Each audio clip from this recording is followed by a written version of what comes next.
வணக்கம், நான் உங்கள் Anandhi. Welcome to Anandhi colourful world. நம்ம இன்னைக்கு செய்ய போகக்கூடிய ரெசிபி நெய் மைசூர் பாக். இந்த நெய் மைசூர் பாக்கை வெறும் 3 பொருளை வச்சு ரொம்ப சுலபமாகவே செஞ்சிடலாங்க.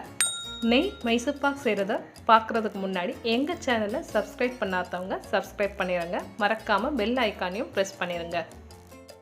ஒரு பேன் எடுத்துக்கோங்க. அதில் 1 கப் கடலை மாவு சேர்த்துக்கோங்க.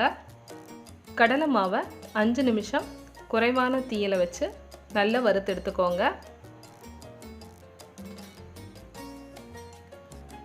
கடலை மாவோட மணம் நல்லா வர ஆரம்பிச்சிருச்சுங்க.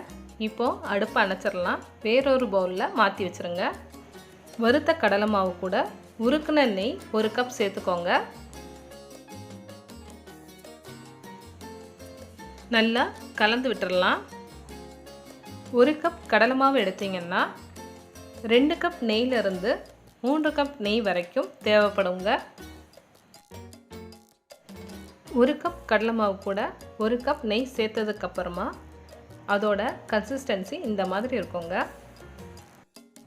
நல்லா கலந்ததுக்கப்புறமா ஒரு வடிகட்டியில் இந்த கடலை மாவை நல்லா இருத்து எடுத்துடலாங்க.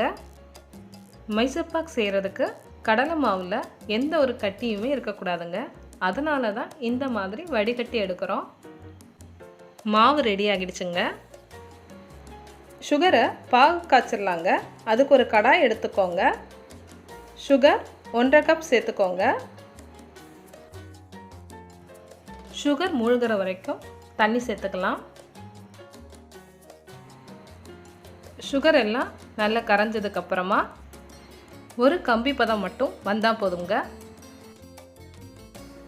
பாகு நல்லா கொதி வந்துடுச்சுங்க. ஒரு கம்பி பதமும் வந்துடுச்சுங்க.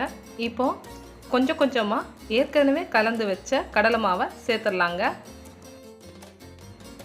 கடலை மாவை சேர்க்கும்போது இந்த மாதிரி இடைவிடாமல் கலந்து விட்டுட்டே இருங்க. அடுப்பு குறைவான தீயிலே இருக்கட்டுங்க.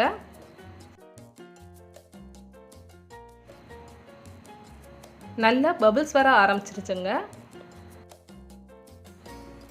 உருக்குன நெய்யை கொஞ்சம் கொஞ்சமாக சேர்க்க ஆரம்பிச்சிடலாம்.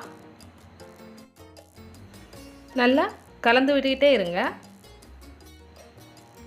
நெய் எல்லாத்தையும் மாவு நல்லா உறிஞ்சி எடுத்துடுச்சுங்க. மறுபடியும் பபிள்ஸ் வர ஆரம்பிச்சிடுச்சு. மறுபடியும் நீங்கள் கொஞ்சம் நெய் சேர்த்துக்கோங்க. கைவிடாமல் கலந்து விட்டுட்டே இருங்க. நெய் 2 கப் வரைக்கும் சேர்த்துக்கலாங்க. நான் இதில் 1 கப் சேர்த்துருக்குறேன். கடலை மாவு கடாயில் ஒட்டாமல் வந்துடுச்சுங்க. இதை உடனே நெய் தடவன பிளேட்டில் மாற்றி வச்சுருங்க. 3 மணி நேரத்துக்கு இது அப்படியே இருக்கட்டுங்க. இது நல்லா ஆறணும். ஆறினதுக்கப்புறமா கட் பண்ணி பீஸ் போட்டுடலாங்க. நெய் தடவன ஸ்பூன் வச்சு இந்த மாதிரி லேசாக ப்ரெஸ் பண்ணி விடுங்க. ரொம்ப அழுத்தி ப்ரெஸ் பண்ண வேண்டாம். நல்லா ஆறிடுச்சுங்க. இந்த பிளேட்டை டிமோல்ட் பண்ணிடலாம்.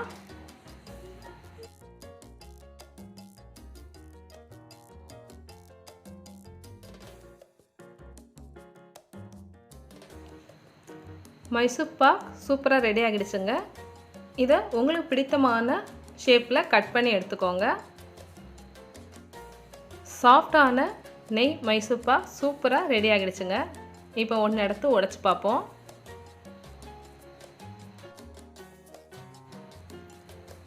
ரொம்ப சாஃப்டாக இருக்குங்க.